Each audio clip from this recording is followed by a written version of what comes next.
ಕರ್ನಾಟಕದಲ್ಲಿ ಇನ್ನೂ ಎಷ್ಟೋ ಸುಂದರ ದೇವಾಲಯಗಳಿವೆ. ಸಾವಿರಾರು ಜನರು ಪ್ರತಿದಿನ ಹೋಗುವ ಪ್ರಸಿದ್ಧ ಕ್ಷೇತ್ರಗಳ ನಡುವೆ ಬಹಳ ಜನರಿಗೆ ಗೊತ್ತೇ ಇಲ್ಲದ ಕೆಲವು ದಿವ್ಯ ಸ್ಥಳಗಳೂ ಕೂಡ ಇವೆ. ಇಂದು ಅಂತಹ ಒಂದು ಅದ್ಭುತ ದೇವಾಲಯಕ್ಕೆ ನಿಮ್ಮನ್ನು ಕರೆದುಕೊಂಡು ಬಂದಿದ್ದೇನೆ.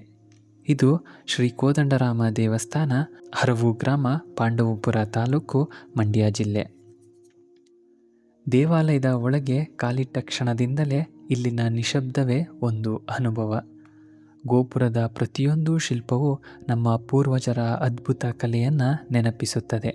ಇಲ್ಲಿ ಯಾವುದೇ ಗದ್ದಲವಿಲ್ಲ, ಯಾವುದೇ ಆತುರವಿಲ್ಲ. ಸಮಯವೇ ನಿಧಾನವಾಗಿ ಸಾಗುತ್ತಿರುವಂತಹ ಅನುಭವ. ಶ್ರೀ ಕೋದಂಡರಾಮ ದೇವಸ್ಥಾನವು ದ್ರಾವಿಡ ಶೈಲಿಯ ವಾಸ್ತುಶಿಲ್ಪದ ನಿರ್ಮಾಣವಾಗಿದ್ದು, ವಿಜಯನಗರ ಸಾಮ್ರಾಜ್ಯ ಕಾಲಘಟ್ಟದ ಕಲಾ ಪರಂಪರೆಯನ್ನು ಪ್ರತಿಬಿಂಬಿಸುತ್ತದೆ ಎಂದು ಇತಿಹಾಸಕಾರರು ಹೇಳುತ್ತಾರೆ. ಇಲ್ಲಿ ಶ್ರೀರಾಮ, ಸೀತಾದೇವಿ, ಲಕ್ಷ್ಮಣ ಮತ್ತು ಹನುಮಂತ ಇರುವಂತಹ ದಿವ್ಯ ಸನ್ನಿಧಾನ ಭಕ್ತರನ್ನು ಆಶೀರ್ವದಿಸುತ್ತದೆ.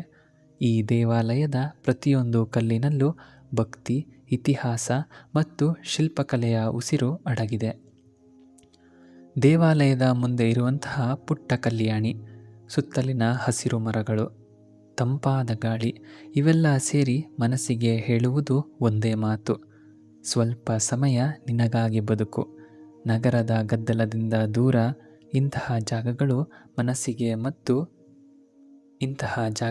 ಮನಸ್ಸಿಗೆ ಮತ್ತೆ ಉಸಿರನ್ನು ನೀಡುತ್ತವೆ.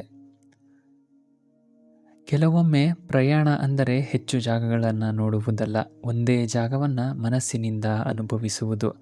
ನಿಮಗೂ ಒಮ್ಮೆ ಅವಕಾಶ ಸಿಕ್ಕರೆ ಈ ಸುಂದರ ದೇವಾಲಯಕ್ಕೆ ಬನ್ನಿ. ಇಂತಹ ಇನ್ನಷ್ಟು ಸುಂದರ ಪ್ರವಾಸಗಳಿಗಾಗಿ ಮತ್ತೊಮ್ಮೆ ಭೇಟಿಯಾಗೋಣ.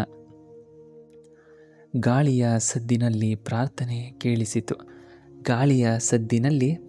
ಕೇಳಿಸಿತು. ಮರಗಳ ನೆರಳಿನಲ್ಲಿ ನೆಮ್ಮದಿ ಸಿಕ್ಕಿತು. ದೇವಾಲಯದಲ್ಲಿ ದೇವರಷ್ಟೇ ಅಲ್ಲ, ನಮ್ಮೊಳಗಿನ ಶಾಂತಿಯೂ ಕಾಣಿಸಿತು. ಧನ್ಯವಾದಗಳು.